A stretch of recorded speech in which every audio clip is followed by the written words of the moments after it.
Everyone, how it's going with you. In this video I will show you how to fix this problem on your Viber. Just follow me in this video step by step till the end. So let's start, guys. So first, you don't need to open your Viber.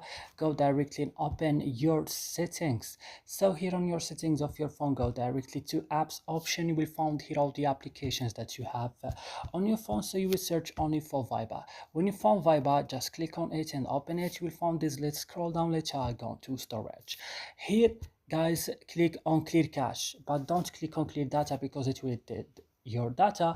I used it before, that's why I can't click on it. And also, guys, here you have to click on force stop. I used it before, that's why I can't click on it. Then go to battery and click allow it on optimized mode, and go back and go to permissions and allow permissions, all of this options right here. Then go to your Play Store, check your Viber if it's updated on the last version or not, and then you have to restart your phone.